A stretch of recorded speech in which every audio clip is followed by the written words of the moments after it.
Hello दोस्तों, स्वागत है आपका आपके अपने चैनल उर्जित जीएस एकेडमी में। दोस्तों, आज हम बात करेंगे वायुमंडल की संरचना के बारे में। जी हाँ दोस्तों, वायुमंडल में अलग अलग लेयर्स होती हैं और हर लेयर में अलग अलग कुछ घटनाएं घटती हैं।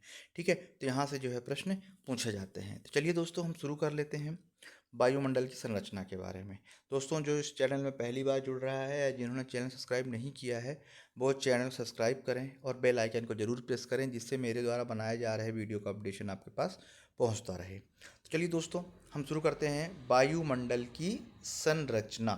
ठीक है, क्या वायुमंडल की संरचना। तो चलिए दोस्तों, तो ये आप एक डायग्राम देख रहे होंगे। इसको मैं वन बाय वन मैं थोड़ा छोटा कर देता हूँ, वन बाय वन करके हम ये देखते हैं। ठीक है, तो जो सबसे पहले संरचना आती है जिसे छोप मंडल कहते हैं, जिसमें मैंने अभी सर्कल लगाया, छोप मंडल है। ठीक है, यानी ये 0 से लेके 18 किलोमीटर तक जो है ये छोप मंडल की जो है लेयर होती है। अब ये जो छोप मंडल है क्या होता है, तो दोस्तों छोप मंडल अभी मैं आपको पूरा बता देता हूँ इसमें डायग्राम में, इसके बाद इसको अच्छे से एक्सप्लेन करूँगा। तो जी छोप मंडल है। ठीक है, तो इसमें क्या होता है कि जितनी भी मौसम संबंधित घटनाएं घटती हैं, चाहे बारिश होना, बिजली गिरना, तेज हवा चलना, ओले पड़ना, कुआसा पड़ना, मतलब जो भी मौसम संबंधित घटनाएं होंगी, वो सारी घटनाएं जो है छोप मंडल पर ही होंगी। टोपोस्फियर बोलते हैं इसको, ध्यान रखिएगा, महत्वपूर्ण है। ठीक है, तो ये है छोप मंडल, यानी मौसम संबंधी सारी घटनाएं यहीं घटित होती हैं, इसे ही छोप मंडल कहा जाता है। ठीक है, जो दूसरी है, जो दूसरा 1850 होता है, उसे समताप मंडल कहा जाता है, जहाँ पे वायुयान आप देख रहे होंगे, गुब्बारा और वायुयान उड़ रहा है। ठीक है, तीसरा है मध्य मंडल है, चौथा है आयन मंडल है, और पांचवा जो है वो है बहिर्मंडल, यानी एकदम बिल्कुल बाहर का मंडल। ठीक है, आखिरी है ये। ठीक है, तो इस तरह से ये जो लेयर है। अब दोस्तों चलिए हम एक एक करके इसको और एक्सप्लेन करते हैं। ठीक है, और अच्छे से जो है इसको पढ़ते हैं। ठीक है, तो ये डायग्राम बताने का मतलब यही था कि आपको एक दिमाग में पहले, आगे इसको एक्सप्लेन जब मैं करूँगा तो आपको दिमाग में ये चीज़ रहे कि पहला मंडल कौन सा था। तो फिर से रिपीट करता हूँ, छोप मंडल है, समताप मंडल है, मध्य मंडल है, आयन मंडल है, और बहिर्मंडल यानी बाहरी मंडल है। तो दोस्तों अब इसको हम एक एक करके देखते हैं। पृथ्वी के चारों ओर फैला विशाल गैसों के आवरण को ही वायुमंडल कहा जाता है। ठीक है, पृथ्वी से आसमान यानी धरती से आसमान तरफ जाते समय क्या होता है कि तापमान में गिरावट होती है। ठीक है, ये एक क्वेश्चन है, प्रश्न एक बार पूछा जा चुका है कि क्या धरती से आसमान जाने पे तापमान में क्या प्रभाव पड़ेगा, उसमें कमी आएगी या बढ़ोतरी होगी या दोनों होगा। तो ध्यान रखिएगा, हमेशा क्या होगा, इसमें गिरावट आएगी। ठीक है, इस टाइप के प्रश्न पूछे जाते हैं, और इसीलिए जो है पूरा एक्सप्लेन करके मैं आपको बता रहा हूँ, जिससे अगर प्रश्न पूछे जाए, आप डिटेल में पढ़िए ना, किसी चीज़ को डिटेल में पढ़ेंगे तो आपको जो है जल्दी समझ में आएगा, चीज़ें क्लियर रहेंगी। ठीक है, तो सबसे पहला है छोप मंडल, टोपोस्फियर। जितने नाम मैं बोलूँगा, चाहे समताप मंडल हो, छोप मंडल हो, सबके अंग्रेजी नाम आपको पता होना चाहिए, क्योंकि कभी कभी छोप मंडल ना दे के टोपोस्फियर बोल देता है। अब हम कंफ्यूज होते हैं कि टोपोस्फियर कौन सा है, तो हम दूसरे का तीसरा करके आ जाते हैं। तो ध्यान रखिएगा, टोपोस्फियर यह पृथ्वी की सबसे निचली परत है। ठीक है, जैसा हमने डायग्राम में देखा था, यहाँ मौसम की सभी घटनाएं अर्थात बरसात, तूफान, ओला, कोहरा सभी घटित होती हैं। ठीक है, यह 0 से 18 किलोमीटर की ऊंचाई तक पाई जाती है। यहाँ यह जीवों के लिए महत्वपूर्ण मंडल है, यानी जीव मंडल यहीं रहता है। ठीक है, सारी घटनाएं यहीं घटित होती हैं। तब ये हो गया छोप मंडल। ठीक, मुझे उम्मीद है कि आपको इसमें कोई डाउट नहीं होगा और आप आसानी से समझ गए होंगे। ठीक है, चलिए एक बार डायग्राम हम और देख लेते हैं। ठीक है, ये छोप मंडल है। ठीक है, दिमाग में रखिएगा, अगर आप मेंस लिखते हैं तो आपको ये चीज़ बनानी है, डायग्राम बनाना ही बनाना है।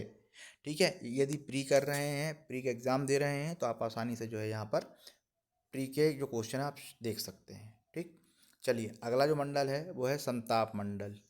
समताप मंडल, ठीक है, तो यहाँ क्या होता है, यह वायुमंडल की दूसरी परत है। यहाँ तूफान, वर्षा जैसी घटनाएं घटित नहीं होती हैं। मोस्ट इम्पोर्टेंट, घटित होती नहीं है। यहाँ पर वायुयान आसानी से उड़ते हैं, क्योंकि यहाँ पे तूफान उफान तो आते नहीं हैं। तो प्रश्न पूछा जा चुका है कि किस परत में जो है, किस मंडल में वायुयान उड़ते हैं, तो वह है समताप मंडल में। इसी परत में ओजोन पाई जाती है। ठीक, यही प्रश्न पूछा गया है, बहुत बार पूछा गया है कि किस परत में ओजोन पाई जाती है, समताप मंडल पाई जाती है, इसलिए इस परत को ओजोन परत भी कहा जाता है। कमेंट बॉक्स में बताइए कि ओजोन गैसें कौन कौन सी होती हैं। ठीक है, नहीं तो मैं अगले वीडियो में आपको बताऊंगा। तो ओजोन गैसें कौन कौन सी होती है आप मुझे बताइएगा। ठीक है, तो ओजोन जो है वो समताप मंडल पे वायुयान उड़ाया जाता है या उड़ते हैं, इसी मंडल पे जो है क्या पाई जाती है, ओजोन गैस पाई जाती है, यहाँ पाई जाती है ओजोन गैस, ये समताप मंडल है और यहाँ कहीं जो है पाई जाती है ओजोन परत। ओजोन परत दोस्तों क्या होती है, ओजोन गैसें आप मुझे कमेंट्स में बताएंगे ओजोन होती क्या, मैं बताता हूँ आपको।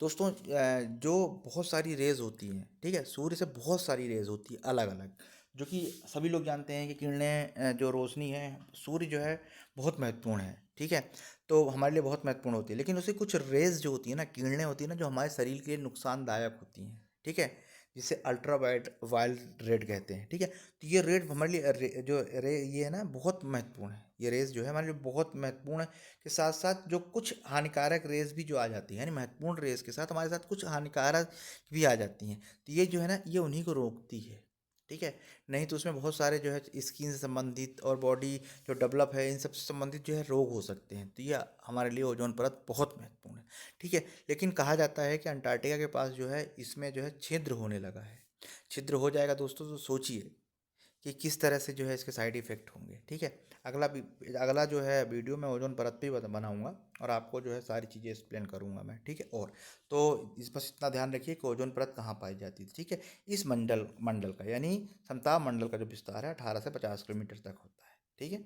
चलिए अगला है मध्य मंडल, ठीक है, जिसे मीजोस्फीयर कहा जाता है, इस मंडल का विस्तार 50 से 55 से 80 किलोमीटर तक है, इस मंडल तापमान ऊंचाई के साथ घटता है, ठीक है।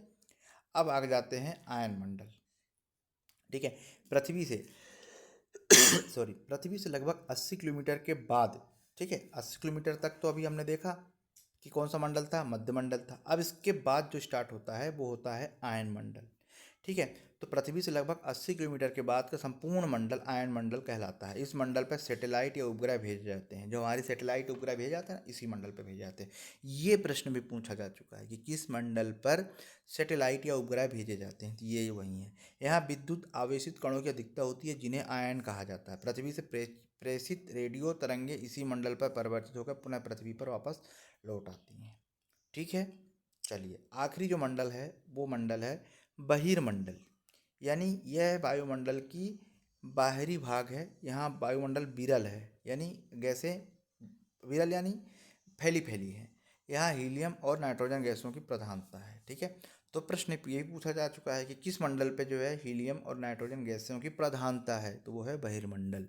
तो हर मंडल का आपके बारे में पता होना चाहिए, मेंस में लिखने का आएगा 100 शब्दों में, आप पूरा का पूरा लिख सकते हैं, डायग्राम के साथ बहुत अच्छे मार्क्स मिलेंगे, ठीक है, और क्योंकि इसमें सेलेक्ट चीज़ें जो है आप लोगों के लिए मैं लेके आया हूँ, ठीक है, तो चलिए दोस्तों आज का वीडियो जो है समाप्त हुआ, अगले वीडियो में जल्द हम मिलते हैं, ठीक है, थोड़ा सा समय की कमी के कारण बहुत दिनों से वीडियो नहीं बन पाया, तो इसके लिए माफ़ी चाहेंगे, और अब निरंतर जो है वीडियो बनता रहेगा, तो वीडियो देखने के लिए थैंक यू, और साथ ही साथ वीडियो को लाइक ज़रूर करें और शेयर करें।